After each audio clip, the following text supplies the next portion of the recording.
안녕하세요. 제 이름은 김복자, 올해로 70세입니다. 평생을 두부 만들고 콩나물 삶고 시장에서 바삐 살아온 사람입니다. 남편은 오래전에 세상을 떠났고 둘째 딸은 결혼 후 미국으로 갔고 저는 혼자 집 지키며 살고 있었죠. 낡은 집 마당 한켠에 물받이통을 두고 고추며 상추며 텃밭 돌보는 게 제 낙이었습니다. 그런 제가 아들 집에 머물게 된 건 사실 인생에 몇 번 없는 큰 변화였습니다. 그날도 평소처럼 새벽 시장 다녀와 반찬 몇 가지 해두고 혼자 밥을 먹고 있는데 아들 재호한테서 전화가 왔습니다. 엄마 건강검진 말인데요. 동네 병원 말고 대학병원에서 한번 제대로 받아요. 제가 예약해 둘게요. 검사 끝나면 저희 집에서 며칠 쉬시고요. 갑자기 그런 말을 하니 좀 당황스럽기도 했습니다. 결혼하고 10년이 넘도록 아들 집에 잠시 머무는 것조차 없었으니까요. 그래도 그 말이 고맙게 느껴졌습니다. 무뚝뚝하던 아들이 그렇게 말을 꺼냈다는 것 자체가 왠지 마음을 울렸거든요. 며칠 뒤 아들이 직접 차를 몰고 왔습니다. 두유통 2개, 제 나물 바구니까지 꼼꼼히 챙겨서 뒷자리에 실어주고 엄마 이번엔 제가 다 알아서 해드릴게요라며 웃는데 그 모습이 그렇게 의젓할 수가 없더군요. 다 컸구나 우리 애가. 속으로 그렇게 말하며 차창 박스 치는 풍경을 멍하니 봤습니다. 도시에 도착하자 그야말로 다른 세상이 펼쳐졌습니다. 하늘을 찌를 듯한 아파트 단지 안에 스타벅스며 필라테스 센터, 유치원. 말 그대로 고급이란 단어가 전신처럼 느껴졌습니다. 아들 집은 38층. 엘리베이터에서 내리자 복도부터 향기 나는 방향제 냄새가 났습니다. 현관문을 열고 들어선 순간 저는 말문이 막혔습니다. 대리석 바닥에 벽면을 꽉 채운 대형 TV, 천장 끝까지 이어지는 수납장, 소파도 제가 시장에서 평생 번 돈을 다 모아도 못 살 법한 고급 가죽이었습니다. 어머니, 여기 앉으세요. 이거 전동 리클라이너예요. 며느리의 말에 리모컨을 눌러봤더니 등받이가 뒤로 기울고 발받침이 올라오더군요. 허허, 이게 다 뭐냐? 입에선 웃음이 났지만 마음 한편은 이상하게 괜히 몸 둘 바를 몰랐습니다. 며느리는 공손했고 예의 바른 사람이었습니다. 하지만 어딘지 모르게 거리를 두는 듯한 느낌이 들었습니다. 차를 내어줄 때도 밥을 차릴 때도 늘 말투는 다정했지만 눈빛엔 약간의 피곤함과 계산된 미소가 섞여 있었습니다. 어머니, 혹시 불편하신 건 없으세요? 요즘은 이런 음식 잘 안 드시죠? 제가 조금 바꿔봤어요. 정성이라고 생각하려 했지만 그 안엔 이 정도면 되지 않나요? 라는 경계선이 느껴졌습니다. 손자는 8살. 눈이 맑고 말수는 적었지만 어쩐지 기운이 없었습니다. 재민아, 할머니랑 딱지치기 할래? 나 엄마한테 물어보고. 그 대답 하나에도 뭔가가 묻어 있었습니다. 아이다운 천진함보단 상황을 가늠하려는 조심스러움. 무언가를 오래 들여다보면 그 안의 결이 보인다고 하지요. 그 아이는 늘 눈치를 보고 있었습니다. 식사할 땐 아빠 눈치를, 말할 땐 엄마 눈치를, 그리고 그 모든 걸 할머니 눈치까지 살피는 듯 했습니다. 밤이 되어 아들이 퇴근했습니다. 변호사 수트 차림, 넥타이를 느슨하게 풀고 소파에 털썩 앉으며 말했습니다. 요즘 너무 피곤해요. 사건 하나 때문에 잠도 못 자요. 저는 아들의 어깨를 토닥이며 말했죠. 그래도 사람 도우면서 일하잖니. 그게 어디냐? 그 말에 아들은 조금 웃으며 대답했습니다. 도움이라 글쎄요. 요즘은 누굴 안 도와주느냐가 더 중요한 세상인 것 같아요. 윤리나 정의 같은 말은 영화나 소설에나 나오는 거죠. 그 말에 저는 속으로 잠깐 멈칫했지만 그래도 너는 착하게 컸잖아라며 넘겼습니다. 그저 세상 물정 모르는 어미로 보일까 싶어 아들의 말에 굳이 딴지를 걸지 않았습니다. 하지만 그때 그 말이 이상하게 마음에 남았습니다. 그날은 어쩐지 집안 공기가 더 무겁게 느껴졌습니다. 햇볕은 환히 들었지만 이상하게 마음이 답답했지요. 아들은 아침부터 통화를 하며 바쁘게 움직였습니다. 엄마, 오늘 오후에 외부 미팅 있어서요. 점심은 드시고 계세요. 재민이는 학원에 가야 하니까 애 엄마가 데리고 나갈 거예요.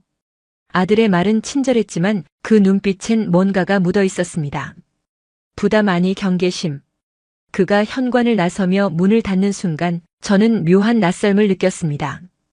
이 집에 나 혼자 남겨졌다는 것에. 며느리는 준비를 마친 뒤 아이 손을 잡고 나섰습니다. 그녀는 아이에게 이렇게 말했죠. 재민아, 오늘 늦게 끝나니까 끝나고 엄마랑 마트 들렀다 오자. 그리고 제게는 짧게 웃으며 인사를 건넸습니다. 어머니, 3시쯤 돌아올게요. 점심은 냉장고에 챙겨놨고요. 아, 혹시라도 필요하신 거 있으시면 연락 주세요. 그녀의 뒷모습이 사라지고 현관문이 철컥하고 닫힌 뒤엔 이상할 만큼 조용했습니다. 그 침묵 속에서 저는 갑자기 무척 외로운 기분이 들었습니다. 낯선 공간, 낯선 가구, 낯선 사람들의 냄새. 저는 집안을 이곳저곳 천천히 돌며 손을 댔습니다. 먼지가 조금 쌓인 액자 틀을 닫고 소파 밑에 낀 리모컨을 꺼내며 고개를 숙이던 그때였습니다. 거실 장식장 아래쪽. 그 끝 모서리에 뭔가 어색한 것이 보였습니다. 까맣고 낡은 서류 가방 하나. 그건 정말 아무렇게나 놓인 게 아니었습니다. 기묘하게 숨기듯 끼워져 있었죠. 이런 건 거실에 둘 물건이 아닌데. 저도 모르게 중얼이며 그 가방을 꺼내 들었습니다. 손잡이는 먼지로 뿌옇게 뒤덮여 있었고 표식 하나 없이 텅 빈 이름표 칸만 덩그러니 비어 있었죠. 그 순간 손에 닿는 묵직함에 심장이 쿵 내려앉았습니다. 무겁다. 이건 문서만 든 가방이 아닙니다. 그 이상 무언가가 있다는 묵직함.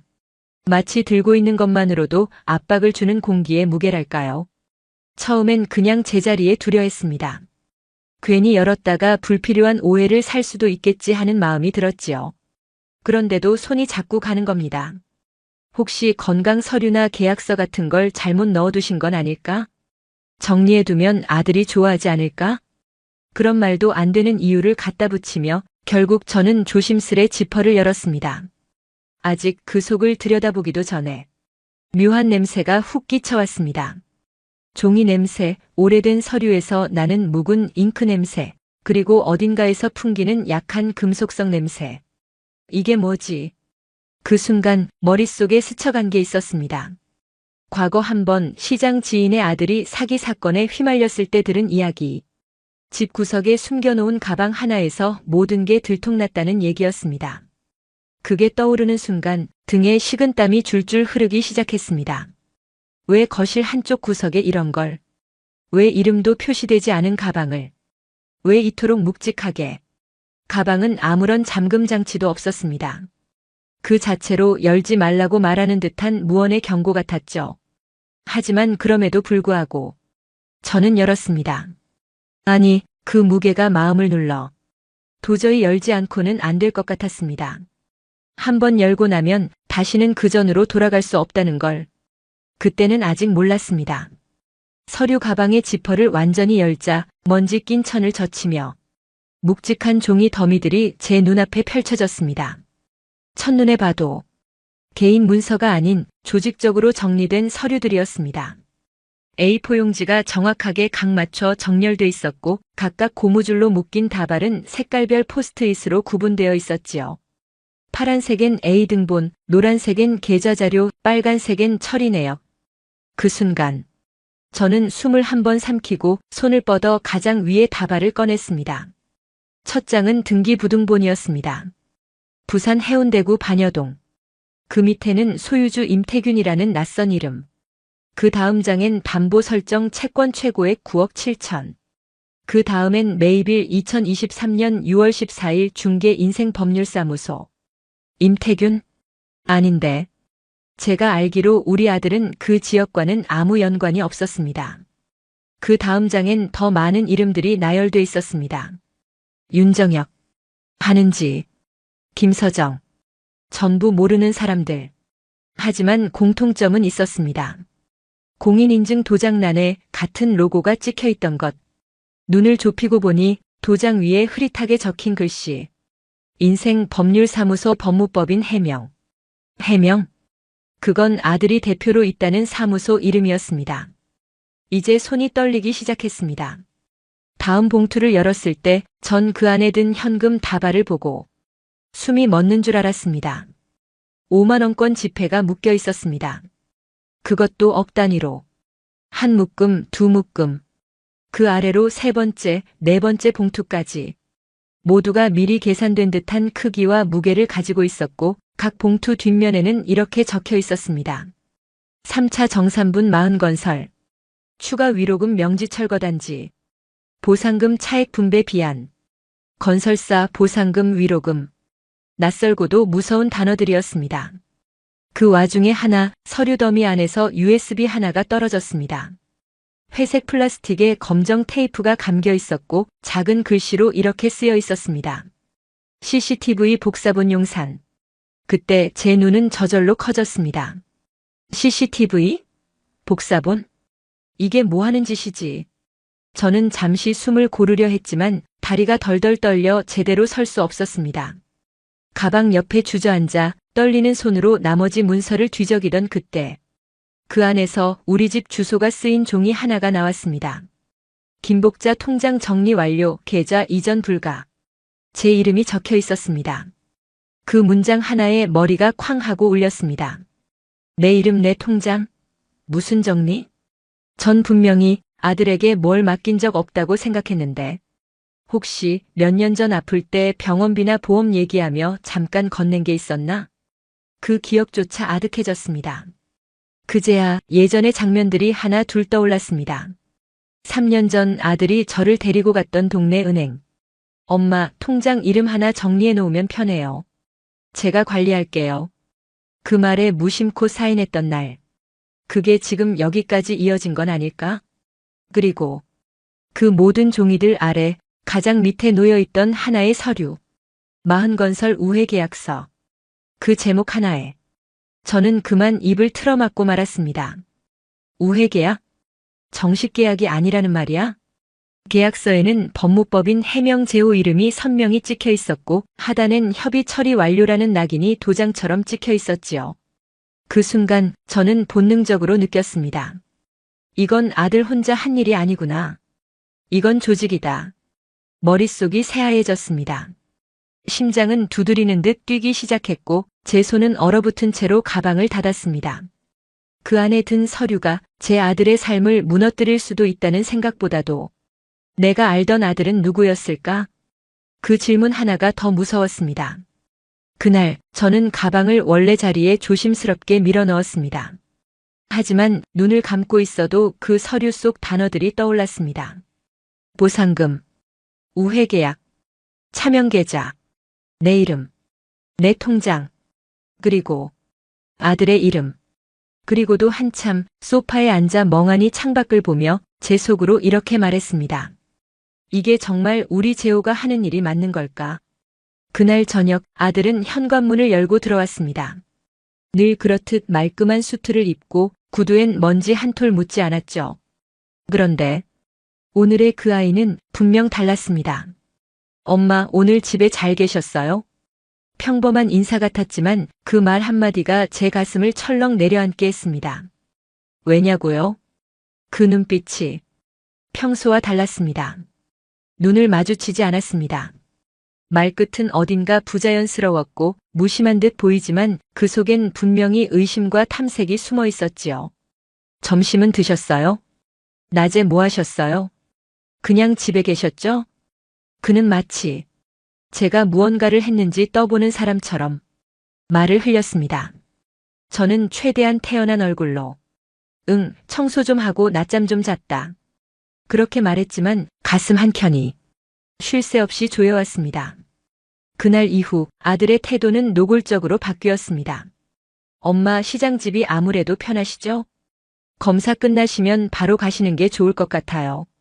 요즘 저희 집도 좀 예민해서요. 손님도 자주 오고. 검사 끝나면 요즘 예민해서 손님이 자주 와서. 그런 말들 뒤에는 진짜 의미가 숨어 있었습니다. 어서 나가세요. 더 이상 여기 있지 마세요. 당신이 본 걸 모른 척 하세요. 말끝마다 엄마 몸이 걱정돼서 피곤하실까봐 무리하시면 안 되니까 같은 말들이 붙었지만 그건 정중한 배척이었습니다. 웃는 얼굴로 밀어내는 아들의 모습에 전 더 이상 말을 이을 수 없었지요. 어느 날은 제가 소파 근처 청소를 하다가 그 장식장 앞에 머물렀을 때였습니다. 엄마, 거긴 제가 정리할게요. 그 근처는 건들지 마세요.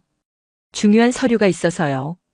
말투는 부드러웠지만 그 눈빛은 차가웠습니다. 그 순간 저는 확신했습니다. 얘가 눈치챘구나. 그날 밤 아들은 혼잣말처럼 이런 말을 했습니다. 엄마, 세상엔 알 필요 없는 것도 있어요. 괜히 뭘 보거나 들으면 괴롭기만 해요. 저는 순간 그 말에 온몸이 얼어붙는 듯 했습니다. 괜히 뭘 보거나 들으면. 그건 명백한 위협이었습니다. 기억이 떠올랐습니다. 그 아이가 어릴 때 누가 잘못한 걸 보면 맨 먼저 고백하던 아들이었습니다. 엄마, 내가 유리잔 깼어.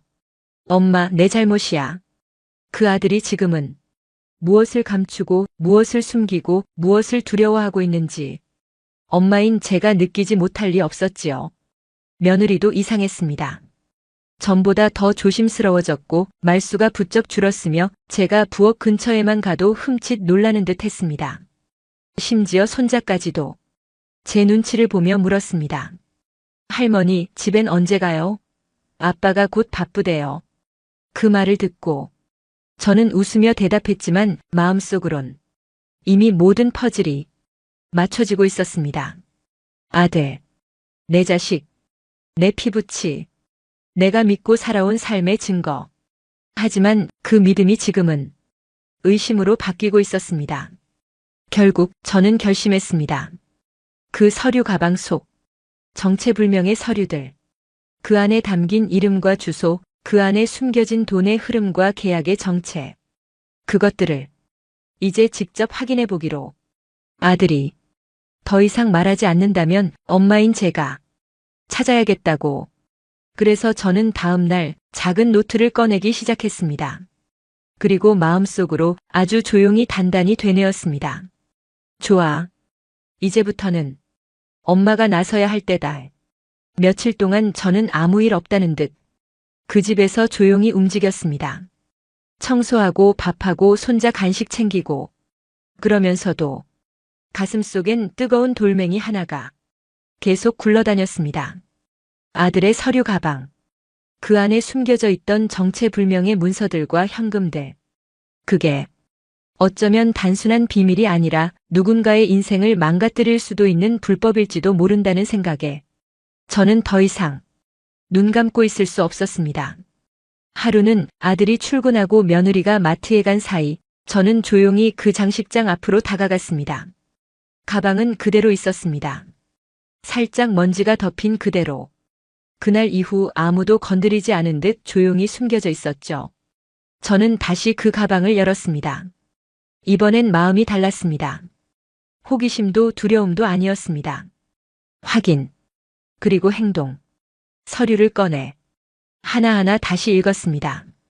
차명 계좌 목록, 등기부등본, 누군가의 이름으로 쓰인 땅과 오피스텔, 마흔건설, 우회계약서, 보상금 분배 명세. 읽을수록 이상했습니다. 왜 모든 계약서가 같은 날짜, 같은 장소, 심지어 같은 필체로 작성돼 있었던 걸까요? 전문적인 문서라기보단 마치 누군가 일부러 꾸며낸 흉내 같았습니다. 그날 밤 저는 메모지에 목록을 옮겨 적었습니다. 계좌번호 목록, 계약서 이름, 오피스텔 주소, 마흔건설 회계표, 낯선 이름들, 그리고 제 낡은 휴대폰으로 서류 일부를 사진으로 찍었습니다. 손이 덜덜 떨렸지만 손끝이 기억하고 싶어하는 듯 셔터는 조용히 하지만 단단하게 눌렸습니다. 그 중에서 한 장의 주소가 눈에 들어왔습니다. 서울 용산구 마을로 61 601호. 대성 컨설팅. 낯설지만 어딘가 익숙한 주소. 저는 어렴풋이 그 근처가 아들의 직장과 가깝다는 걸 떠올렸습니다. 하지만 이상했습니다. 아들의 명함에는 전혀 다른 법무법인 이름이 적혀 있었으니까요. 그 다음 날 저는 일부러 며느리에게 말했습니다. 오늘은 병원 근처 공원에 다녀올게. 좀 걷고 싶네. 그렇게 말해두고 지하철을 탔습니다. 마스크를 쓰고 모자를 눌러 쓰고 노인처럼 보이지 않으려 최대한 바른 걸음으로 그 주소로 향했습니다. 오피스텔 건물은 깔끔했습니다. 하지만 이상할 정도로 조용했고 로비엔 거의 사람이 없었습니다. 그 건물 1층엔 경인법률사무소라는 작은 현판이 붙어 있었습니다. 대성 컨설팅은커녕 명함에 쓰여 있던 로펌 이름도 아니었습니다. 직원은 없었고 겨우 관리인 아저씨 한 분이 로비 구석에서 전등을 점검하고 계셨습니다. 저는 조심스레 다가가 물었습니다. 저기 601호에 재호란 사람이 여긴 근무 안 하나요? 제 아들이 여기 잠깐 들른 적이 있다고 해서요. 관리인은 대수롭지 않게 대답했습니다. 아, 그 젊은 양복쟁이요? 요즘엔 출근도 잘 안 하던데요. 간판만 걸어놓고 손님은 거의 없어요. 예전엔 뭐 계약서 들고 와서 복사기도 돌리고 서류 왔다 갔다 하던데. 지금은 뭐 통 안 보여요. 그 말을 듣는 순간 제 심장이 덜컥 내려앉았습니다. 간판만 걸어놓은 사무실. 계약서만 들고 다니던 아들. 그 모든 게 맞물렸습니다. 유령 회사.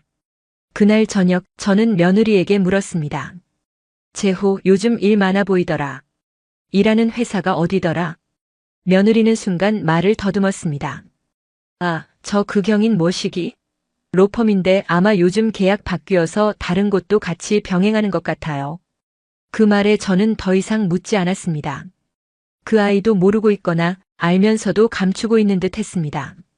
그날 밤 저는 거실에서 혼자 앉아 있었습니다. TV는 켜져 있었지만 아무 소리도 들리지 않았습니다.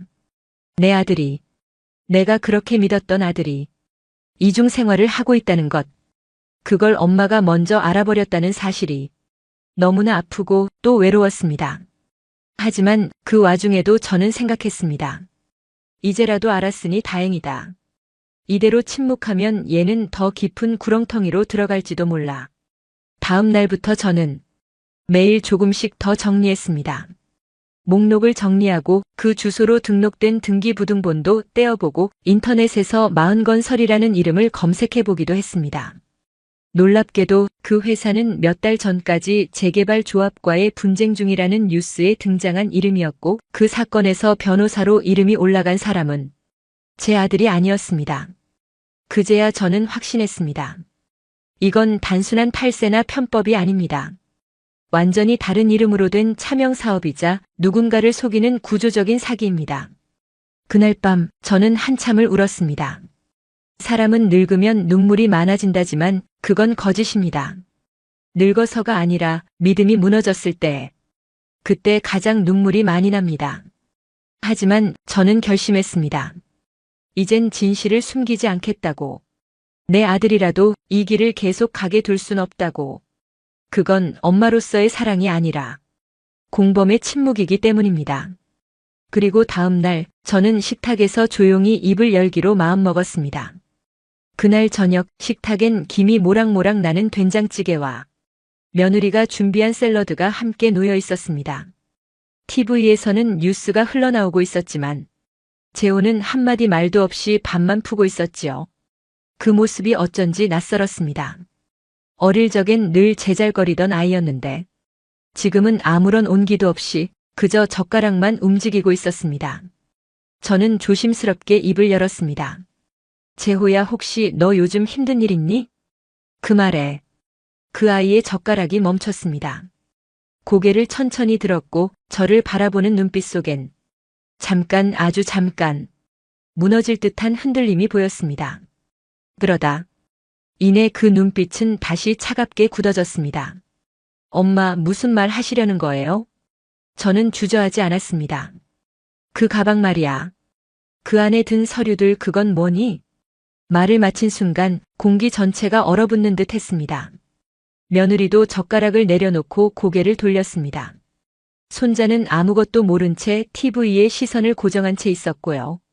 재호는 한참을 침묵하더니 입을 열었습니다. 그건 엄마가 알 일이 아니야. 목소리는 낮았지만 서늘했고 차가웠습니다. 저는 끝까지 말했습니다. 너 이거 범죄야. 이대로 가면 안 돼. 그러자 그 아이가 벌떡 일어섰습니다. 엄마. 그 한마디에 식탁이 울릴 정도로 큰 소리가 터져나왔고 며느리는 놀라서 아이를 끌어안았습니다. 재호는 두 주먹을 불끈 쥔 채 저를 향해 소리쳤습니다. 엄마가 뭘 안다고 말해요. 세상이 어떻게 돌아가는지 알아요. 변호사 자격증 하나 있다고. 다 의롭고 정의로운 줄 알아요. 그의 눈빛은 더 이상 제가 알던 순한 우리 아들의 것이 아니었습니다. 엄마는 평생 시장에서 두부 팔면서 정직하게 살았겠지. 근데 그게 진짜 정의라고 믿어요? 세상은요, 그런 사람을 이용하려는 놈들로 가득해요. 그래서 나도 버텨보려고 한 거예요. 그 말에 저는 말했습니다. 그건 버틴 게 아니라 속인 거야. 남을 속여서 남의 걸 빼앗아서 내 걸로 만든 건 그건 살아남는 게 아니라 무너지는 거야. 잠시 말문이 막혔던 재호는 한 걸음 제게 다가오더니 낮게 속삭이듯 말했습니다. 엄마, 그냥 모르는 척 해줘요. 부탁이야. 그 아이의 눈엔 진심이 담긴 애원이 묻어 있었습니다.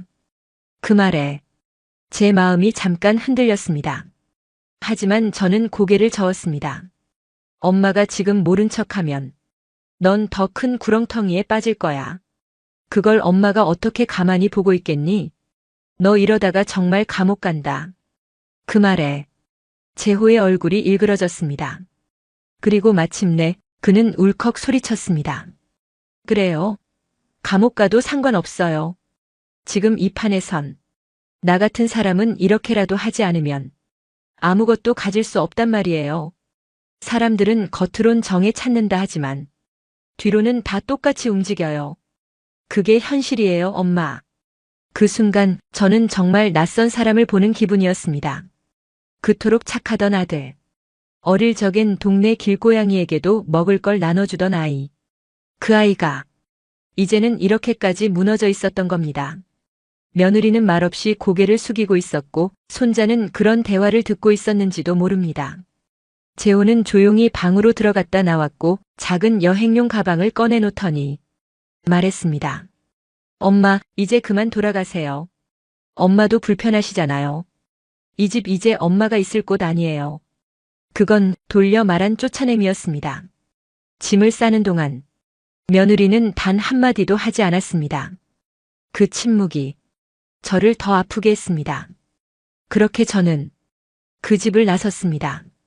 오던 날보다 더 쌀쌀한 날씨, 지하철역까지 걸어가는 길엔 아무 말도 하지 않았습니다. 제 등 뒤에서 문이 닫히는 소리만이 텅 빈 골목을 가득 채우고 있었습니다. 그날 밤 낡은 시장집으로 돌아온 저는 불을 켜지 않은 채 식탁 앞에 앉았습니다. 그리고 마지막으로 가방에서 꺼낸 메모지를 바라보며 한 문장을 또박또박 적었습니다. 엄마는 이제부터 진짜 어른이 되려 한다. 그날 밤 재호에게 쫓겨나듯 집을 나온 저는 이불도 옷도 없이 시장 근처 단칸방으로 돌아왔습니다. 가만히 앉아 주머니에서 꺼낸 메모지와 사진들을 바라봤습니다. 그 속엔 제가 결코 외면할 수 없는 진실이 있었습니다. 숨기기엔 너무 컸고 외면하기엔 너무 깊었습니다. 다음 날 새벽 저는 첫 지하철을 타고 서울지방경찰청 지능범죄수사대 민원실을 찾았습니다. 초라한 옷차림에 떨리는 손으로 종이봉투를 내밀며 말했죠. 여기 이거 제 아들입니다. 하지만 반드시 봐야 하는 내용입니다. 담당 수사관은 처음엔 제 말을 반신반의했습니다. 하지만 차명계좌 리스트, 위장된 컨설팅 사무소, 현금 뭉치 사진, 허위 계약서 복사본 하나하나 넘길 때마다 그의 눈빛이 바뀌기 시작했습니다. 이게 전부 실제로 확인 가능한 내용입니까? 네. 주소도 있고요. 오피스텔도 제가 직접 다녀왔어요. 이름은 재호 제 아들입니다. 수사관은 조용히 한숨을 내쉬었습니다. 이건 단순한 도덕적 일탈이 아닙니다. 차명계좌, 위장사무소, 허위계약. 이건 중대 경제 사기입니다. 피해자가 한둘이 아닐 수도 있어요. 며칠 뒤 저는 수사관에게 다시 전화를 받았습니다. 어머님, 법원에서 압수수색 영장 나왔습니다. 현장 확보 후 체포까지 함께 들어갑니다. 그 순간 제 안에서 무너졌던 한 구석이 다시 꿈틀거리며 고개를 들었습니다. 엄마라는 이름 아래 숨기고만 살았던 지난 날이 모두 끊어지는 듯 했습니다. 압수수색 당일 아침 재호의 아파트 앞엔 형사 여럿이 모였습니다. 그들 사이에 저도 서 있었죠. 법적으로 제보자이자 보호자 자격이었습니다. 현관문이 열렸고 수사관들이 조심스럽게 집 안으로 들어섰습니다. 서울지방경찰청입니다. 압수수색 진행합니다. 협조해 주십시오. 재호는 그 순간 무너지는 얼굴로 저를 바라봤습니다. 엄마 설마 이게... 저는 아무 말도 하지 않았습니다. 다만 고개를 숙이고 그 아이가 더는 무너지지 않기를 속으로 빌었습니다. 서재에선 그날 봤던 서류가 그대로 나왔습니다. 외장하드, 계약 문서 원본, 차명계좌 사본, 공인인증서, 그리고 미처 숨기지 못한 또 다른 스마트폰 2대. 수사관은 조용히 고개를 끄덕이며 말했습니다. 확보 완료했습니다. 긴급 체포 진행하겠습니다. 재호는 수갑을 찬 채 고개를 푹 숙이고 있었습니다. 그 모습에 며느리는 주저앉아 울음을 터뜨렸고 손자는 아무것도 모른 채 방구석에 앉아 고개를 숙였습니다. 그 순간 저는 입술을 꽉 깨물었습니다. 엘리베이터 앞에서 재호가 고개를 돌려 마지막으로 말했습니다. 엄마, 정말 이게 엄마가 지킨다고 생각하는 거예요? 저는 고개를 끄덕였습니다. 응. 엄마는 내가 더 이상 나락으로 빠지지 않기를 바랐어. 내가 이제라도 사람답게 살아갈 수 있길 바랐단다. 그 말에 그 아이는 눈을 질끈 감았습니다.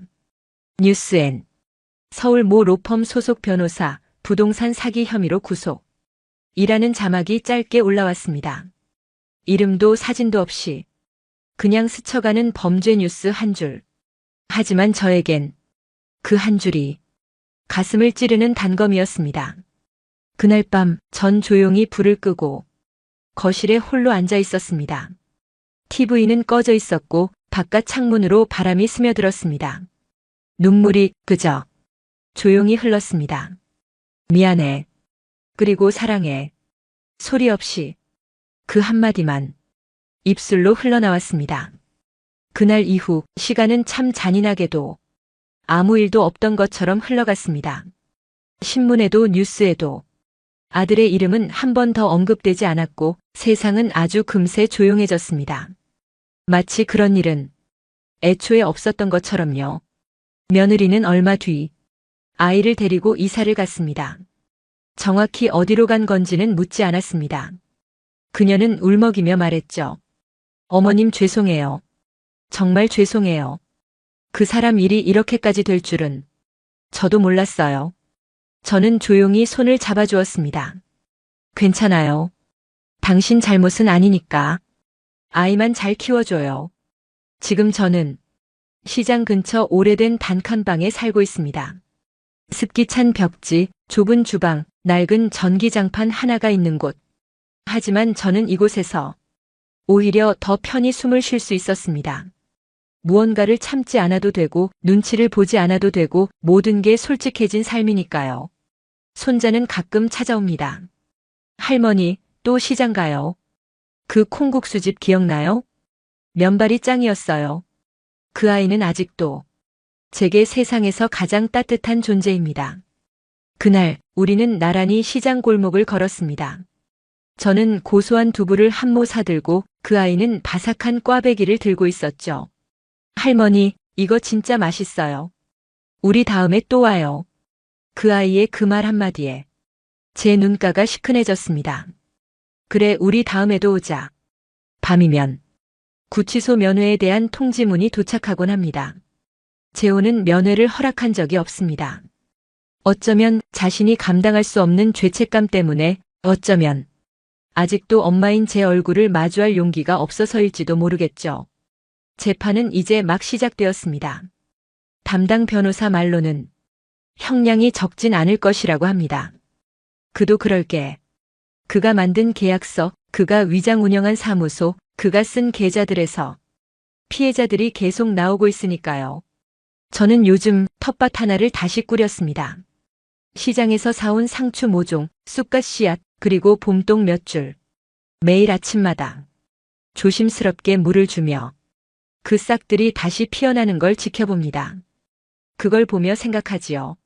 사람도 이렇게 다시 피어날 수 있을까? 가끔은 아직도 후회가 밀려옵니다. 그날 가방을 열지 않았다면 난 그냥 몰랐던 엄마로 남았을 텐데. 하지만 또 생각합니다. 그건 내 아들을 지키는 게 아니었다고. 눈을 감고 귀를 막는 게 그 아이를 위한 일이 아니라는 걸 이제야 알게 되었지요. 모든 걸 잃은 것처럼 느껴졌던 그날, 사실은 제가 조금씩 다시 살아가는 처음이었습니다. 요즘은 자주 작은 밥상에 두부를 굽고 된장국에 손자 좋아하는 계란찜 하나 올려놓습니다. 그리고 조용히 중얼거립니다. 재호야, 엄마는 여기서 잘 지내고 있어. 너도 이젠 진짜 내 자신으로 돌아오렴. 봄이 오고 텃밭의 쑥갓이 파릇해질 무렵 손자는 다시 찾아와 말했습니다. 할머니, 이사 가기 전에 하나만 더 가요. 그 뒷골목에 있던 호떡집. 잊으셨죠? 그 말에 저는 웃으며 대답했습니다. 아니야. 절대 안 잊었지. 그리고 우린 또 나란히 그 골목길을 걸어갔습니다. 마치 다시 처음부터 삶이 시작되는 것처럼요. 오늘도 마흔 이후 사람 공부와 함께 해주셔서 감사합니다. 이 사연이 여러분 마음에 작은 울림이 되었다면 좋아요와 구독 그리고 알림 설정 부탁드립니다. 다음 시간에는 또 다른 인생의 이야기로 당신의 하루에 따뜻한 동행이 되어 드릴게요. 감사합니다.